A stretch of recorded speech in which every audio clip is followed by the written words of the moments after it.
What's good, y'all? It's me, Chris. Welcome back to another video. And in today's video, we're going to be discussing the weakest links. But before we get into that, if you like, you go ahead and check me out on my other social media platforms. Here is my Twitter and my Instagram. It's where I'm at the most in between videos. Also, I believe that I'm going to start growing out a beard, especially after the way that y'all went up for Tyler Perry yesterday on Twitter after he posted that photo of himself. Child, the bar is so low for men. Like, you could have money and a beard and like the floor and the world is your oyster. Like, I hate patriarchy so much. It's also been about like 3 weeks since I've had a haircut, so you know the internalized anti-blackness may be coming out from time to time. I just gotta make sure I check that. I'm avoiding my barber like the nigga that's handing out DVDs in the Walmart parking lot.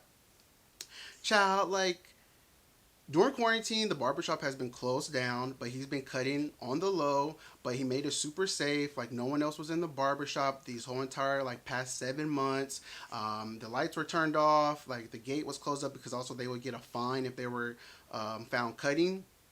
But recently, about a month ago, California has decided to open up barbershops, and I didn't know that. So I went into my appointment 3 weeks ago when I last had a haircut, and there was like 10 people in the barbershop, and I was so surprised. Like, I wore my mask walking up to the barbershop, but I was gagged to see how many people were in there. Normally like two people had masks on, and mind you, this is in San Francisco where generally most people are following the protocols. So I was just like so confused. So as I sat down in my barber's chair, I was like, "Oh, y'all open back up?" And he was like, "Yeah." And I was like, "Y'all wearing masks or any procedures or stuff like that?" He was like, "No, no, no, that's all good here. We're not tripping about that." I was like, "Okay, well, I won't be going to you anytime soon." I was so mad, and it's funny. Literally right before I turned on this camera to record, he texted me like, "Need a haircut? Fresh haircut this week." And I felt bad because he's been doing that this whole entire time. Clearly, he's had a drop in business since quarantine has happened, and barbers gotta eat. I know, but like, I would like to live, and I feel like I don't know if I should ask him, but like, y'all a whole ass business. You should have some type of protocol, some type of practices, guideline. Like California has guidelines for these places of businesses, and I didn't see any of that being followed in a barbershop, and I'm really anxious. Like, side tangent, I'm really tired of having to tell people in my lives like no. It's starting to be an annoyance for my family members and friends to put me in situations in which I have to tell them no, and I have to seem like I'm the crazy one when there's a whole ass 212,000 people have died since March from COVID-19. And what, where are we at? Like, over 7 million people in this country have had COVID-19. Like, child, I'm just stressed and I just want to look cute. So, trying to find a barber. In the meantime, I think I'm gonna try to grow out a beard and I need to get a haircut soon. I'm gonna bring this Chris back. I mean, I'm fine no matter what kind of haircut I have, but I'm really feeling this kind of look. So probably go from there. Okay, enough ranting. We're gonna talk about black male rappers, specifically the cis hetero black male rappers, and just how like self-serving and weak they are. Like, these black men are so egotistical. Like, they cannot see outside of their black malehood. So for some reason, I don't know if there was like a hotep signal that got sent out into the sky last week, but this past week it's just been like so many men, black male rappers, black male celebrities with huge platforms, with huge wealth coming out and just being anti-black, quite frankly, are just being a distraction from our goal of this upcoming election. So the first person, come on down, 50 Cent, is I want to talk about is him. So a few days ago, he posted on his Instagram and his Twitter a screen grab. It looks like maybe he was watching Fox News or CNN, and on the screen grab, it had a picture of Biden's tax plan if he was going to be elected for president. And on this screenshot, I also want to preface I'm not like hella well versed in like tax plans, but from the screen grab, from what I noticed in the little research that I did, what triggered 50 Cent was that it said that there was going to be a 62% tax on people who made more than $400,000 a year, which is very much necessary. Like, rich people rich people shouldn't even exist. The amount of wealth that rich people acquire is just greed at that point. Like it's just money sitting in the bank, and there's people who are a lot like literally not being able to eat and pay their rent and go to the doctor because they don't have money. So I think that that's very necessary to like tax rich people to put back into our communities and more like social systems. So 50 Cent, when he saw that on his post, on his caption, he put that he was going to vote for Trump and because of the Biden tax plan, and he doesn't care that Trump doesn't care for black people. Like this is not a surprise for me. Like 50 Cent is very much about himself. The majority of these rappers are, but they get to clothe their egotistical, narcissistic behavior in like blackness and black liberation. And people don't have that much critical thought because we're not taught to think in America. We're taught to just follow. So this man is an annoyance. And to me, it's so funny because I really feel like it's performative. Like, nigga, you was gonna vote for Trump anyway. Now you just posted this shit to be able to rationalize like that type of behavior and that type of ignorance and that type of self-hate. But like, you was gonna vote for Trump anyway. We don't have to pretend. We don't have to pretend. And some people on the internet were saying like, it's not serious. He's just trolling. I'm like, but this nigga has a constant pattern of trolling with anti-blackness and misogynoir, which is specifically like misogyny geared towards black women. He did it over the summer with Meg and made a joke about her gunshot wounds. He's gone on numerous times and has made fun of his co-star Notori Naughton of Power, and it's just like, why would you pick these things to troll? Like, you could troll on white supremacy. Like, you could literally make fun of whiteness. You could make fun of white supremacy. Like, there's so many things in our society to make fun of, to really highlight on, but instead you just punch down. Like, you punch down on marginalized people. You show how anti-black you are every single time, and like, you're just a weak ass person. 50 Cent is so weak. If it infuriates me that this man goes out of his way to be anti-black to the same people who like uplifted you and work for you. Like, black women all surround around you on your television shows and your music industry and your business endeavors. Like, black women, black people who listen to your music and watch your television shows. Like, I'm not about to be taking jabs at the people who show me the most support and love. 50 Cent is way too grown and too experienced in this industry to be using his platform with such irresponsibility at this point that it's just blatant. There's no excuse for 50 Cent, and get him out of here. Let the cloud-colored people support him and watch his television shows. So the next weakest link to discuss is Diddy. So about a week ago, Diddy went on his social media platforms and announced that he'd be launching a new political party that gears towards the betterment of black people. The party is called Our Black Party. And to, discuss the subject matter, he did a sit-down interview with Charlemagne, and I did watch it because I wanted to make sure that I was well informed before I give y'all my thoughts. The first thing I want to say is, who the hell is sitting down with Charlemagne to have serious political conversations? Like, automatically I look at this as a joke. Like, there's a difference between going on the Breakfast Club as a political commentator, an activist, a politician, because the Breakfast Club does have a large audience and they have a majority black audience, so you're going to be able to reach a mass amount of people, right? So I understand coming on that platform and wanting to further your agenda and being able to address, the most mundane black people. Understandable. But like, automatically when I seen Charlemagne was conducting this interview, I was like, oh, this is a joke. This is a joke. He even said in the interview that Charlemagne said in the interview when he was like positioning a question, like, yeah, I make sure to like, when people wanna have information and conversations, like I send them to Angela Rye, I send them to Nina Turner, I send them to whoever. Like, Charlemagne has no answers. He doesn't have the range to be like conducting these type of conversations. So I found it to be automatically sus when I seen that Charlemagne was the one that he went to discuss like serious issues in which are affecting black people in this country. Also, it's kind of weird. Side note, watching it has nothing to do with my thoughts on what Diddy said, but like, How long was this goddamn interview? I don't know if any of y'all watched, but it went from day to night. And granted, I could see that it was later in the day when they started filming, but the interview was only 30 minutes. So I'm like, did they take a lunch break? Because even when the sun starts to set here, like if it starts dropping over the midway point of halfway through the day, like it still takes a few hours for it to set. Like it's not daylight saving times yet. I was really confused. Like, how long was this interview? Like, did y'all chop it like that because you wanted to get certain thoughts? Like, did y'all take a break? Like, I was really confused. I also thought it was funny that there was an ad with a bunch of black men encouraging other black men to vote for Biden Harris. Apparently, because it's mostly black women who show up to the polls and vote, especially for the Democrat candidate. So I thought that was funny.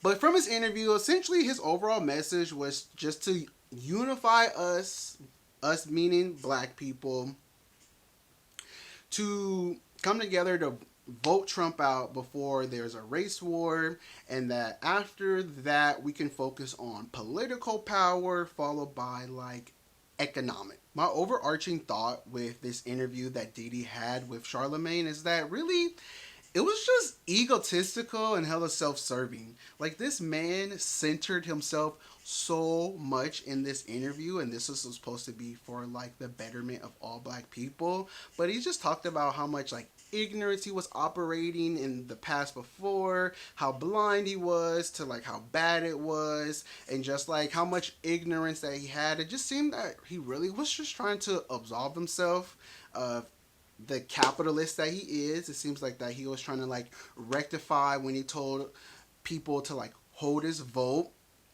And it's weird because he's just moving out of such desperation that it's like, were you blind the last 4 years? Like this man has had Trump's, when I say this man has had the same rhetoric for 4 years. His whole entire campaign trail, his whole entire campaign messaging was of that a very anti-black, anti-marginalized people. Like, so you're just now talking about like I'm going to try to rectify this. Like, what makes you feel so emboldened to lead when you were operating from such a place of ignorance the last like 10 years, 20 years? Like, nah, bro, no.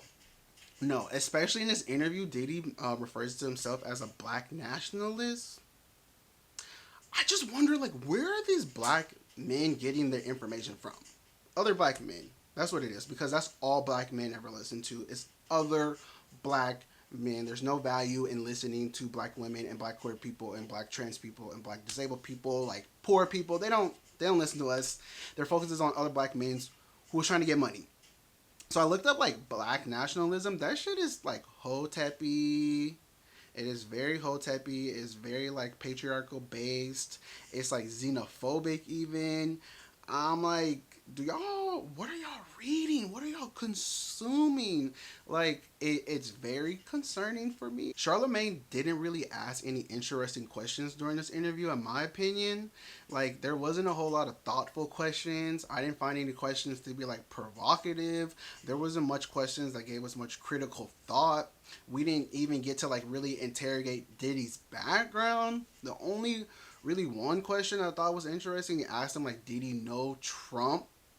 And Diddy was like, yeah, he would frequent the spaces. He was amongst the hip hop community. He was in certain spaces and certain circles that I would see with him. I'm like, no, nigga, you were best friends with him. You were best buddies with this man. And until it no longer became like socially cool to be seen and partner with this man, now you want to lean into this. All these niggas are rebranding.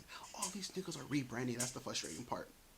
So he was like, "No, yeah, I was around Trump, but he said I have to read this. He said God had a different plan for him. Like he used Trump to expose the level of racism that was hidden, hidden. Trump's racism was hidden. You think that rich white men operate under any type of morality?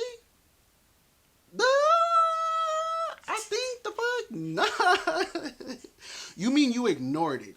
That's what you mean. You mean you ignored how bad Trump was until you found it that it was no longer in your best interests to ignore the evilness. That is Trump. And you wanted, like, a lot of this shit, they just trying to like disassociate themselves. Or I'll just speak for Diddy's.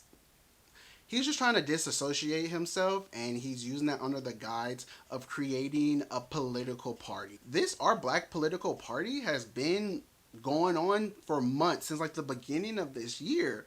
And I checked out the website, and I'm not sure if it's a political party. I'm not sure what qualifies for something to be a political party, but I was getting organization vibes from it. Like, I read through it, and they have a lot of like mission statements and things that I am very much interested in. I align my beliefs to be with, like defunding the police, and distributing wealth, redistributing wealth, and like education, and creating more resources for black people. Like, it seems like all the stuff that I'm aligned with, but I'm like, we didn't even get to talk about that during the interview. We just talked about like him.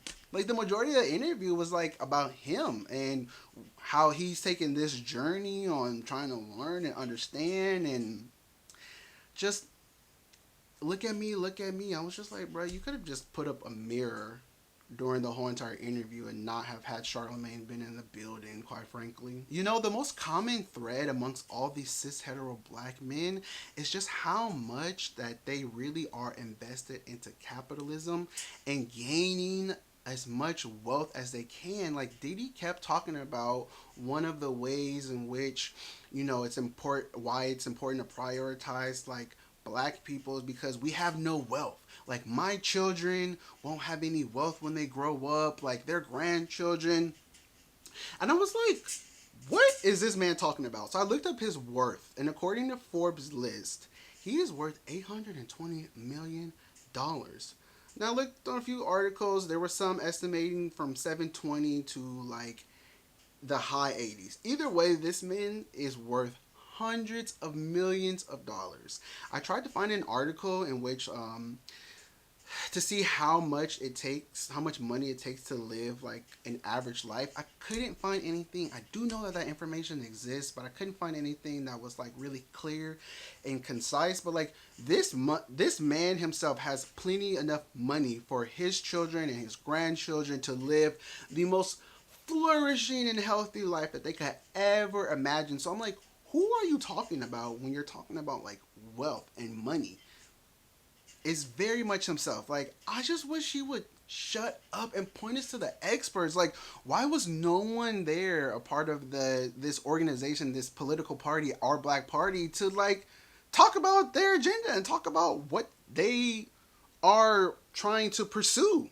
Because this man was just talking on his ass. He didn't know nothing. So the main event and the reason why I wanted to create this video in the first place is Ice Cube.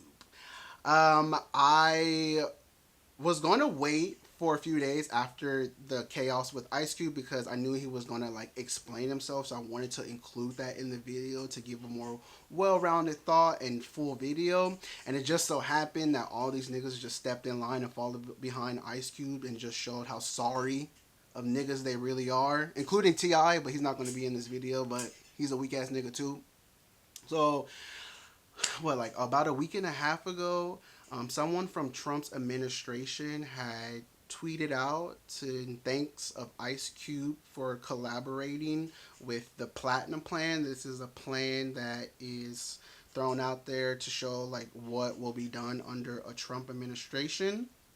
And everybody was like, what? Ice Cube is working with Trump? So then, of course, he had to come out like about an hour later after that tweet from this woman from the Trump administration and said, in fact, that like, yes, he has worked on specifically the portion that is supposed to gear towards black in America, black over America. I don't know. He like apparently Trump's administration had decided to implement some things that Ice Cube and whoever else was working on this plan that was going to be geared towards prioritizing black people under a Trump administration.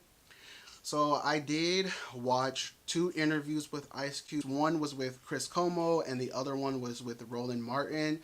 And first I want to say that like, it was so embarrassing to see a white man explain this shit to Ice Cube. It was really embarrassing that you had to go on whole ass CNN for a white man to explain to you why you're a sellout. Like, how embarrassing. And he started off the interview with like semantics with Chris Como because he was like, yeah, I'm not really working with Trump. It doesn't matter. It doesn't matter how you got to the place that you did, but nigga, you are working with the Trump administration. Of how you put it, of how it got there. This is the impact. This is what the result is. I don't really care how you got there. So pretty much Ice Cube's point in all this is that like the wealth gap. Same thing in regards to Diddy with wanting to like get more wealth in versus like just having money. See, that's the thing. Like all y'all is focused on like being rich versus like gaining the money for to create resources, to create better communities, to create better opportunities outside of just gaining more money, but ways of bettering your life, right? That's what these men are about. They're not about like bettering your life through ways of like healthcare and education. They just think that like life is going to get better by gaining massive amounts of wealth. It's crazy. It's so frustrating with this Ice Cube situation because I'm like, what in the Trump administration made you lean into working with them? There has not been no type of track record from Trump individually and anyone in his administration that shows that like he is prioritizing black people aside from the pawns like Diamond and Silk and Herman Cain that he's used to further get black people in to buy into his bullshit. He says in this interview that like dollars were bringing back dignity and black people have no capital. I'm like, rich black people won't save us. Rich black people will not save us. We have so many wealthy people, wealthy black people in this country, and I don't see the lives of us bettering as a collective because there are rich black people. And he's making it seem, he said that in a line that like rich, you see how much disrespect the poor person, like homeless people get when you're walking past them. Sir, rich black people get killed by the cops. Rich black people face racism. They face all these systems of oppression. Like, it's not enough for money to be able to dismantle racism. It's got to be through like dismantling systems. It's got to be through ideology. Like money is not going to save us. There's rich black people who have gained money and that still does not save us. That man who paid for all the graduates, I think his name was Robert something. I don't know. Some rich insane black person, Robert, who paid for all the graduates of I think it was 2019 or 2018 graduating class of Howard. There's literally like almost 40 million black people in this country. I don't see their college degree, their college tuition being taken care of and being paid for. Like more wealth, more rich people will only cause the gap to large, and like there will be even more people because for people to get rich, you have to exploit people. That's just how it is. That's like capitalism 101. That's why I'd be like, damn, do y'all know anything? Because I don't position myself to be an activist, an organizer. I like to have these conversations. I like to share thoughts and ideas on the internet. I'm just a person consuming information just like y'all. But damn, I know the basis, and I'm also not partnering with Trump, trying to make it seem like I'm this political leader either. Like, bruh, it don't take much to understand that money will not solve the problems of the issues that are facing black people in this country. It's crazy. Like, Ice Cube, I'm sorry to say, you just got used as a pawn. You the same, like I said earlier, no difference between Silk and Diamond and Herman Cain. Like, look how the way that they've just disposed of them easily. That's all we are to them, is disposable people. It's just giving me like, I got black friends while still pushing rhetoric and policy that's like anti-black people. So just to wrap this up, I think honestly with all these cis hetero black men, I think that they're just trying to sell us white supremacy with blackface. Like, it's all just so self-absorbed. It's just so much about like self-interest, and it's just disingenuous. Like, all y'all had all this time and you're just now strategizing at the last minute. The election is in 2 weeks And like, I get it. You didn't know it was this bad, which honestly I don't believe. Diddy's been pictured with Trump in the past many a times, and Ice Cube has been saying fuck the police since the 90s. So y'all knew that it was that bad. But like, even if you thought, oh my gosh, this is horrible, like, what makes you think that I'm gonna lead something and I didn't realize that it was this bad? What makes you think that you would lead something instead of leaning into people who've already been doing to the work, leaning in more educational, leaning in and just consuming more information, figuring out ways in which you can use your privilege and your platform to elevate people who've been doing this work? Like, those are the ways in which you could be bettering black people, not centering yourself in this and your own self-interest. Like,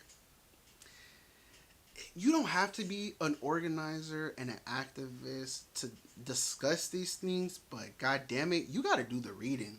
And I don't mean read a book, because a lot of y'all, not necessarily you, but these whoever it applies to, be really elitist and classist and ableist when it comes to reading a book, like book being that like the be all of all material. But like, you got to immerse yourself in this information, whether that's reading the book, watching YouTube videos, reading articles and personal essays, like listening to podcasts, listening to panel discussions, talking to other people of different lived experiences of you. Like, there's so many ways in which you can engage in this shit instead of thinking that you're gonna lead it just because all of a sudden you realize like how bad it is. Cis hetero men, they don't go deep enough in trying to understand the ways in which black people are marginalized outside of racism and being poor. Like, they do not have a full understanding in which the black community, which is also so annoying. Like, can we stop with the black community? It's communities of black people. There's no one community. There's 40 million of us, and especially if we're talking about like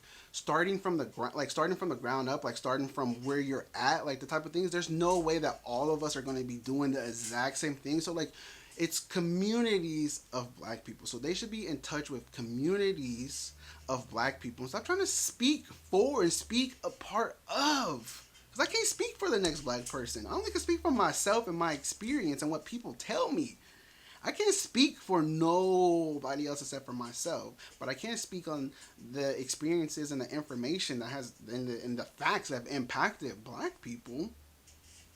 It's just like, patriarchy gives these men the audacity to do this. It does. Patriarchy gives so much room for black men just to do whatever they want. And that's why they're not interested in dismantling patriarchy, because it benefits them so much. They'd have to give this up. They would have to acknowledge that they don't know shit and that they've been operating from a place of privilege. It's just annoying. It's just annoying. But yeah, that's my thoughts for today's video.